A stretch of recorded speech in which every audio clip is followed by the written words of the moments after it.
دا جاپانی هنرمند دی. هغه د هندي راویشانکر ډوله سیتار غږوي.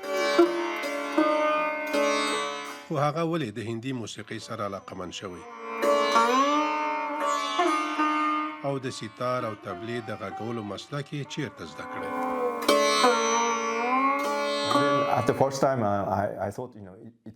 په پیل کې ما فکر کاوه چې دا سازونه یوازې د هندیانو لپاره دي، یعنی باید هندی اوسې ترڅو دا سازونه وغږوي.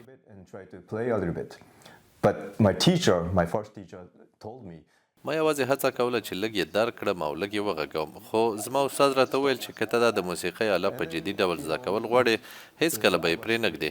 له هغې وروسته رښتیا هم ډېر باانګېزه شوم او ډېر تمرین مې کاوه او شاوخوا له 2 کلونو وروسته فکر کوم پایله بده نه وه.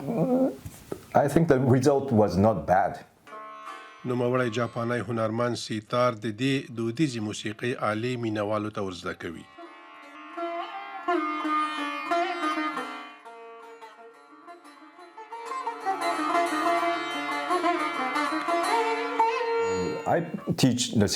زه سیتار د هندي کلاسیک موسیقۍ لپاره یعنی د هندوستاني موسیقۍ لپاره ورزده کوم. زه کوم رسمي مکتب یا جوړښت نه لرم، له همدې امله زما درسونه خصوصي دي.